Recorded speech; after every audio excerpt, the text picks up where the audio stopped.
नमस्कार दोस्तों, cost accounting का हमारा सब्जेक्ट चल रहा है और इसमें बहुत ही इम्पॉर्टेंट चैप्टर है एक्टिविटी बेस्ड कॉस्टिंग, जिसको कि ABC भी कहते हैं।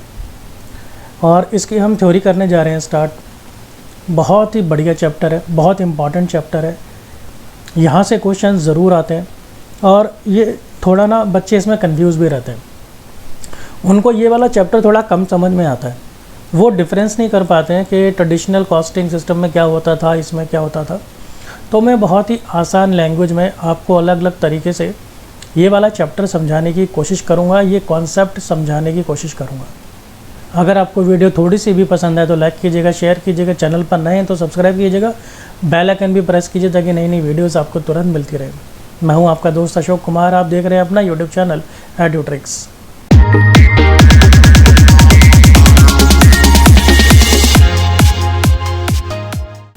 तो आइए शुरू करते हैं। देखिए हमारा क्वेश्चन है पहला, explain traditional costing system and what are the limitations of this. अगर आपको ABC सीखना है, अगर आपको एक्टिविटी बेस्ड कॉस्टिंग सीखना है, तो सबसे पहले आपको ये ठीक से समझना पड़ेगा कि ट्रेडिशनल कॉस्टिंग सिस्टम क्या था। उसे समझेंगे तभी समझ पाएंगे कि क्या नया है, क्या चेंज है एक्टिविटी बेस्ड कॉस्टिंग के अंदर। तो सबसे शुरू में हम सीखने जा रहे हैं कि एक रिवीजन भी आपका हो जाएगा कि ट्रेडिशनल कॉस्टिंग सिस्टम आखिर होता क्या। दोस्तों हमारी ना एडुट्रिक्स की एप्लीकेशन भी है, इसको आप डाउनलोड कर लीजिए प्ले स्टोर से, और इसमें आपको फ्री मटेरियल भी मिल जाएगा स्टडी मटेरियल के अंदर। और स्टोर के अंदर जाएंगे तो वहाँ पर आपको पूरा का पूरा पेड मटेरियल मिल जाएगा, सारा का सारा, जिसमें थ्योरी, प्रैक्टिकल, PDF, वीडियो सब कुछ है, तो काफ़ी काम आएगी। तो देखिए शुरू करते हैं। जैसे मान लीजिए, देखिए हमारे पास एक ये शॉप है, ये शॉप है जहाँ पर बढ़िया बढ़िया चीज़ें खाने को मिलती हैं, जैसे कि भाई बर्गर भी है और हमारे पास सॉफ्ट ड्रिंक भी है। अब ये मानकर चलते हैं कि 40 बर्गर यहाँ पर सेल होते हैं एक दिन में और 60 सॉफ्ट ड्रिंक्स सेल होती है एक दिन में, ठीक है जी। अब यहाँ पर जो बिजली का बिल है वो 300 रुपये बिजली का बिल आता है। अब इस 300 रुपये के बिजली के बिल को हमको ये देखना है कि ये सॉफ्ट ड्रिंक पर कितना आ रहा है और ये देखना है कि ये हमारे बर्गर पर कितना आ रहा है। और ये भी ध्यान देने वाली बात है कि एक बर्गर को बनाने में 2 किलोवाट की बिजली लगती है और एक सॉफ्ट ड्रिंक बनाने में 1 किलोवाट की बिजली लगती है। तो देखिए ट्रेडिशनल कॉस्टिंग सिस्टम के अंदर वो क्या करेंगे, यहाँ पर एक कॉमन ओवरहेड रेट निकाल लिया जाएगा, जिसको हम नाम दे देते हैं इलेक्ट्रिसिटी ओवरहेड रेट, क्योंकि हम बिजली का जो एक्सपेंस है उसको बांट रहे हैं। ये जो जितना भी डिफरेंस है ये सारा का सारा ना ओवरहेड्स को लेकर ही है। ओवरहेड्स यानी कि जो हमारे इनडायरेक्ट एक्सपेंसेस होते हैं। जो डायरेक्ट एक्सपेंसेस होते हैं उसके अंदर कोई प्रॉब्लम वाली बात नहीं है। जो मेन प्रॉब्लम आती है वो इनडायरेक्ट एक्सपेंसेस यानी ओवरहेड्स को बांटने में ही आती है। जैसे ये एक ओवरहेड है इलेक्ट्रिसिटी का। अब ये इलेक्ट्रिसिटी का जो खर्चा है, ओवरहेड है, वो बर्गर पे भी लग रहा है और आपके सॉफ्ट ड्रिंक पे भी लग रहा है। तो अब हमें ये देखना है प्रिसाइजली, बिल्कुल सेपरेटली, कि इन दोनों पर कितना कितना बिजली का खर्चा आता है। तो हम एक इलेक्ट्रिसिटी ओवरहेड रेट यहाँ निकाल लेते हैं। इसके लिए क्या करेंगे कि टोटल जितना भी खर्चा है, तो टोटल खर्चा आ रहा है हमारा 300 रुपये। ये इसको डिवाइड कर देते हैं हम टोटल यूनिट से। टोटल यूनिट यानी कि हम बर्गर कितने बना रहे हैं और सॉफ्ट ड्रिंक कितने बना रहे हैं। तो बर्गर हम बना रहे हैं 40, सॉफ्ट ड्रिंक बना रहे हैं 60। तो इसको हम डिवाइड अगर कर दें तो 3 रुपये पर यूनिट हमारा बिजली का खर्चा आ जाता है। 3 रुपये पर यूनिट। पर यूनिट का मतलब है कि एक बर्गर और एक सॉफ्ट ड्रिंक, ये बनाने का खर्चा 3 रुपये पर यूनिट आता है। तो आप देखिए, अगर आप 40 बर्गर बनाते हैं तो आपका खर्चा हो गया, इसको मल्टीप्लाई कर दीजिए, 120 रुपये। और अगर आप 60, ये बर्गर नहीं है, ये आपका सॉफ्ट ड्रिंक है, और अगर आप 60 सॉफ्ट ड्रिंक बनाते हैं ये वाले, तो आपका खर्चा आता है 3 रुपये के हिसाब से 180 रुपये। टोटल खर्चा देखिए आपका 300 रुपये का हो गया। लेकिन ये जो कैलकुलेशन है ना, ये करते हैं ट्रेडिशनल कॉस्टिंग के हिसाब से, जो कि गलत है भाई। ये जो है ये बिल्कुल ही गलत है। तो इसमें देखो आपको मैं एक थोड़ा सा डिफरेंस दिखाता हूँ कि ये क्यों गलत है। देखिए ये बिजली ज़्यादा खर्च कर रहा है बर्गर, और जो सॉफ्ट ड्रिंक है वो बिजली कम खा रहा है, ठीक है ना। तो इस हिसाब से अगर हम देखें तो इसका बिजली का खर्चा ज़्यादा होना चाहिए और इसका कम होना चाहिए। एक जनरली दिखा रहा हूँ आपको, ठीक है। लेकिन यहाँ पर देखें तो भाई इसके हिसाब से देखें तो बर्गर का तो कम है, और जो हमारे ये सॉफ्ट ड्रिंक है, सॉफ्ट ड्रिंक का खर्चा ज़्यादा है। तो एक तो चीज़ तो ये यहीं पर ही देखने को हमें लग रही है।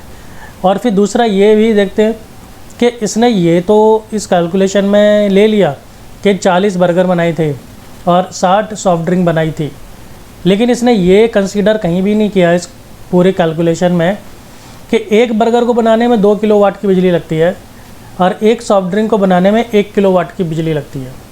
तो ये वाली जो डिटेलिंग है कि बिजली कितनी लग रही है, इस डिटेलिंग को यहाँ पर ये छोड़ देते हैं।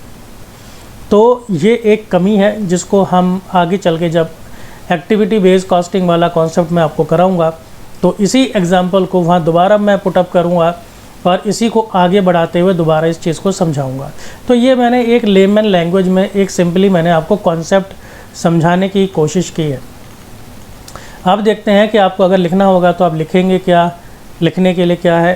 Traditional costing system, traditional costing system is allocation of factory overheads to products based on the volume of production resources consumed. जो मैंने आपको कहा कि जो भी आपका खर्चा है, फैक्ट्री का खर्चा, उस खर्चे को मान लो आप ये 300 रुपये, इस 300 रुपये को आप कैसे बांट रहे हो, ये यूनिट्स के आधार पर कि आपने ये कितने यूनिट्स प्रोड्यूस किए, इसी के आधार पर आप खर्चे को बांट रहे हो। वही बात यहाँ पर कही गई है।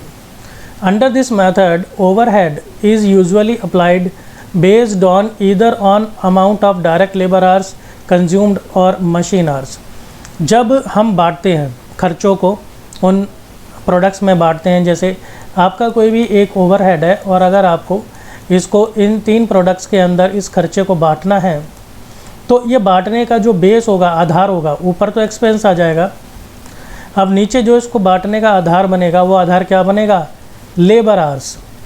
तो लेबर आवर्स होगा या फिर क्या होगा, मशीन आवर्स, या फिर होगा मशीन आवर्स। किसी एक आधार पर बांटेंगे और फिर हम वो सारे एक्सपेंसेस इनके अंदर उतने हिसाब से बांट देंगे। सपोज़ अगर हमने लेबर आवर के हिसाब से बांटा, इन दोनों में से कोई एक ही होगा। अगर लेबर आवर्स के हिसाब से हमने बांटा तो ये एक हमारा पर लेबर आवर वाला एक्सपेंस आ जाएगा। फिर देख लेंगे कि यहाँ पे लेबर आवर कितने हुए। सपोज़ यहाँ पर लेबर आवर हुए 100 और ये वाला जो एक्सपेंस आया, सपोज़ ये 3 रुपये आया, तो 100 × 3 कर देंगे। अगर इसने 150 यहाँ पर 150 घंटे हो रहे होंगे तो × 3 कर देंगे। अगर यहाँ पर 175 घंटे हो रहे होंगे तो × 3 कर देंगे। तो इस तरह से एक्सपेंस को हम एक कॉमन आधार पर हम बेस लेते हुए बांट देते हैं और फिर हम उसको हम प्रोडक्ट्स के अंदर उसको एलोकेट कर देते हैं। ये थोड़ा इस चित्र के ज़रिए भी समझाया हुआ है कि हमारे ये इस तरह से देखिए जितने भी एक्सपेंसेस हैं, ये जितने भी एक्सपेंसेस हैं तो ये क्या करते हैं, इनको हमें इन सारे प्रोडक्शन डिपार्टमेंट्स के अंदर बांटना है। यही होता है, प्रॉब्लम यही है। एक्सपेंस तो जैसे हो गया कहीं एक जगह कलेक्टिवली, फिर उसको हमको डिपार्टमेंट्स में बांटना है या फिर उसको हमको प्रोडक्ट्स में बांटना है। तो ये बांटने की प्रॉब्लम है, कैसे किसको बांटें। तो देखिए आपके जितने भी एक्सपेंसेस हैं, इन सारे एक्सपेंसेस को देखिए, जो आपके ये डायरेक्ट एक्सपेंसेस हैं, ये डायरेक्ट वाले देखिए, ये वाले एक्सपेंसेस तो क्लियरली इस तरीके से चले जाते हैं। डायरेक्ट एक्सपेंसेस को बांटने में ज़्यादा प्रॉब्लम नहीं होती, और अगर वो कॉमनली हो रहे होंगे तो फिर उन्हें भी बांटना पड़ेगा। अब जैसे इनको भी देखिए बांटना ही पड़ रहा है ना इन सारे डिपार्टमेंट्स के अंदर। यहाँ से कोई भी एक्सपेंस आएगा, कोई भी एक्सपेंस, अब उसे इन चारों डिपार्टमेंट्स के अंदर बांटना है। कैसे बांटें, तो ऐसे ही कोई एक हम बेस ले लेंगे, ये नीचे वाले बेस है, और उस हिसाब से फिर हम इन एक्सपेंसेस को उन डिपार्टमेंट्स के अंदर बांट देंगे, जैसे मैंने आपको ऊपर बताया। यहाँ पे लिखा क्या है, assigning of cost on usages basis. कौन कितना इस्तेमाल कर रहा है, कितने घंटे लग रहे हैं लेबर के या कितने घंटे लग रहे हैं मशीन के। Allocating of cost on volume basis, volume कितना है, ये उसने कितना प्रोडक्ट बनाया, उस हिसाब से हम यहाँ पर इसको कर देते हैं कि किसने कितने यूनिट्स बनाए। तो बस जितने यूनिट्स वो बनाएगा उतने यूनिट्स हम कर देंगे। तो इस तरीके से ये लेबर आवर्स, इसकी जगह पर आप यूनिट्स भी लिख सकते हैं कि जिसने जितने यूनिट्स बनाए उस हिसाब से हम इसको कर देते हैं। चलिए अब देखिए, अब जो ये ऊपर में आपको फार्मूला बता रहा था कि ओवरहेड रेट, रिकवरी रेट हम कैलकुलेट कर लेते हैं, तो वो अलग अलग तरीके हो सकता है। देखिए, आउटपुट के आधार पर हो सकता है, लेबर आवर्स के आधार पर हो सकता है, मशीन आवर्स के आधार पर हो सकता है, मटेरियल कॉस्ट, लेबर प्राइम, जो भी जैसे जो रिक्वायरमेंट है कंपनी की जैसे कहेगी वैसे, तो ये कुछ भी हो सकता है। लेकिन इनमें से कोई एक ही चलता है, इनमें से कोई एक। सपोज़ अगर ये वाला चल गया, अब इसी के आधार पर ही सारे डिपार्टमेंट या प्रोडक्ट के को हम सारे एक्सपेंस सारे बांट देंगे। तो ये आपको भी लग रहा होगा कि ये कुछ गलत सा है कि हमने कोई एक बेस ले लिया और उसी हिसाब से हम सबको बांटे जा रहे हैं। लेकिन ऐसा होना नहीं चाहिए, क्योंकि सारे के सारे लेबर एक जैसे नहीं हो सकते, सारे एक्सपेंसेस एक जैसे नहीं हो सकते, सारे एक्सपेंसेस का जो बेस है वो बेस एक जैसा नहीं हो सकता। For example, a traditional costing calculation might find that factory overhead should be charge to product at the rate of ₹100 per direct labour our. तो बस इन्होंने इसी तरह से कैलकुलेशन की और इन्होंने ये देखा कि ₹100 पर लेबर आवर हमारा जो है वो खर्चा आ रहा है ओवरहेड का, अब हमें इसे बांटना है। So if there is a slight increase in direct labour by 1 hour. अब सपोज़ ये मान लो कि जो लेबर आवर्स थे वो क्या हुआ, 1 आवर बढ़ गया, 1 घंटा बढ़ गया। अभी तक जितने भी घंटे लग रहे थे तो वो 1 घंटा बढ़ गया। The cost of the product has just increased by ₹100 of overhead. अगर 1 घंटा बढ़ गया तो इसका मतलब क्या हुआ कि जितनी भी कॉस्ट थी उसके अंदर ₹100 और बढ़ गए। क्यों? क्योंकि भाई 1 घंटे के तो ₹100 हैं। मान लीजिए अभी तक जितने भी टोटल आवर्स लग रहे थे वो 200 आवर्स लग रहे थे। अब जैसे ही 1 घंटा बढ़ गया प्लस 1 घंटा और आ गया, तो भाई 1 घंटा आते ही तुरंत ₹100 और बढ़ जाएंगे कॉस्ट में, क्योंकि 1 घंटे के तो ₹100 हैं। लेकिन ये तो गलत सा लग रहा है हमें कुछ देखने में। Such a large change in applied overhead is nonsensical. कोई सेंस नहीं बनती इस चीज़ की कि 1 घंटा बढ़ा और आपने तुरंत ₹100 बढ़ा दिए। मतलब एक स्लाइटली चेंज ही तो आया है और आपने क्या किया, एक्सपेंस उससे कहीं ज़्यादा बढ़ गया। Since there is not always a direct relationship between the volume of production, resources and factory overheads. तो इस तरीके से जो आपका प्रोडक्शन है, जो आपके प्रोडक्शन का वॉल्यूम है वो और आपके जो ओवरहेड्स हैं, इनके बीच में ऐसा डायरेक्ट पॉजिटिव रिलेशनशिप नहीं हो सकता कि भाई जितना ये बढ़ रहा है बिल्कुल सेम टू सेम उसके साथ ये भी बढ़ता जाए। इतना direct positive same to same relationship नहीं होता है। चलिए देख लेते हैं। अब अगर आपको लिमिटेशंस लिखनी होंगी तो आप क्या लिखेंगे। The traditional costing is inappropriate when used for decision making. Decision making में ट्रेडिशनल कॉस्टिंग काम नहीं आने वाली। एंड टिपिकल प्रोडक्ट स्ट्रेटजी, जो पुराने तरीके से आप कॉस्टिंग कर रहे हैं या पुराने तरीके से आप जो प्रोडक्ट की स्ट्रेटजी बना रहे हैं वो डिसीजन मेकिंग में बिल्कुल भी काम नहीं आने वाली। सच decisions have implications over 3 to 5 years and over this period many fixed cost becomes variable।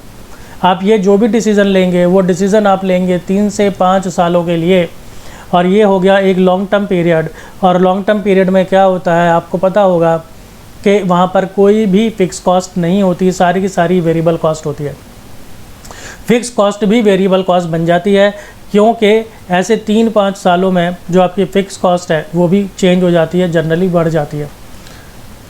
The traditional fixed versus variable cost split is often unrealistic since as business grows they often become more complex। आप यहाँ पर कहते हैं कि जितनी भी cost है वो हम 2 हिस्सों में आराम से बांट सकते हैं, फिक्स और वेरिएबल, बहुत क्लियरली बांट सकते हैं। जी ऐसा कर पाना आसान नहीं होता है हमेशा। आप हमेशा हर कॉस्ट को फिक्स और वेरिएबल में नहीं बांट सकते। कई बार बहुत कॉम्प्लेक्स हो जाता है कि ये फिक्स है या वेरिएबल है, या सेमी वेरिएबल है तो कितना फिक्स है और कितना वेरिएबल है। In case of companies manufacturing multiple products usually make decisions on pricing, product mix, process technology etcetera. जो कंपनी मल्टीपल प्रोडक्ट्स बना रही हैं, एक से ज़्यादा प्रोडक्ट्स बना रही हैं, उनको बहुत बार फ्रीक्वेंटली डिसीज़न लेने पड़ते हैं कि वो सेलिंग प्राइस कितना रखें, प्रोडक्ट मिक्स क्या रखें, यानी कौन सा प्रोडक्ट कितना बनाएं। अगर सपोज़ वो 5 तरह के प्रोडक्ट्स बना रहे हैं तो कौन सा वाला प्रोडक्ट कितना ज़्यादा बनाएं, कि इस प्रोडक्ट के ऊपर कितना खर्चा करें, ठीक है, तो कौन सा कितना बनाएं, ये भी मुश्किल होता है। Based on distorted cost information due to the difficulties in traditional costing system is collection, classification, allocation, recovery of overheads. अब मैंने ऊपर आपको कॉन्सेप्ट में ही समझा दिया कि देखिए जो कैलकुलेशन हमने की ऊपर हमारे सॉफ्ट ड्रिंक और बर्गर वाले एग्जांपल में, तो हमने जो कॉस्ट बांटी 300 रुपये की दोनों प्रोडक्ट्स के लिए, वो तो हमने गलत ही बांटी। जब हमने वही गलत बांटी है तो उसके आधार पर हम जो भी सारा डिसीज़न लेंगे सारा का सारा गलत लेंगे। तो देखिए जितना भी आप कलेक्शन करेंगे, क्लासिफिकेशन करेंगे, यानी डाटा आप कलेक्ट करेंगे, कॉस्ट कलेक्ट करेंगे, उसका डाटा आप कॉस्ट को बांटेंगे, क्लासीफाई करेंगे, आप कॉस्ट को अलग अलग प्रोडक्ट्स या डिपार्टमेंट में बांटेंगे, यानी एलोकेशन करेंगे, तो वो तो सारा का सारा सब गलत ही होना, सही क्या होगा उसके अंदर। Traditional accounting was confined merely to furnishing information at product level। ये जो आपका पुराना तरीका है ट्रेडिशनल अकाउंटिंग, ये लिमिटेड है कहाँ तक, सिर्फ आपके प्रोडक्ट लेवल तक ही, आप सिर्फ प्रोडक्ट तक ही इसको बांट सकते हैं। New manufacturing technologies demand the feedback of performance while production is still in progress rather than history. जब आपका प्रोडक्शन प्रोसेस चल रहा होगा, यहाँ पर तो चलो आपको मिल जाएगा फिनिश गुड, तो चलो इसके तो कैलकुलेशन आप एक बार को कर भी लोगे, लेकिन जो माल ये ड्यूरिंग द प्रोडक्शन प्रोसेस है, इसकी कैलकुलेशन करने में ये जो आपका ट्रेडिशनल कॉस्टिंग सिस्टम है ये पूरी तरीके से फेल है। There is also an urgent need to integrate the activity measurement and financial measurement. Activity क्या होती है, सिंपल भाषा में आपको बताता हूँ। ये आपका प्रोडक्शन प्रोसेस है, ठीक है जी, यहाँ से स्टार्ट हुआ, यहाँ पर आप रॉ मटेरियल वगैरह डालते हैं और यहाँ से आपको मिल जाता है फिनिश गुड। तो इन बिटवीन ना आपके कई सारे प्रोसेसेस होंगे, जैसे प्रोसेस 1 हो गया, फिर आपका प्रोसेस 2 हो गया, ये प्रोसेस हो गया आपका 3, इसके अंदर आपकी अलग अलग एक्टिविटीज़ होंगी, एक्टिविटी 1, एक्टिविटी 2, एक्टिविटी 3, अगेन इसकी एक्टिविटीज़ होंगी, इसकी एक्टिविटीज़ होंगी।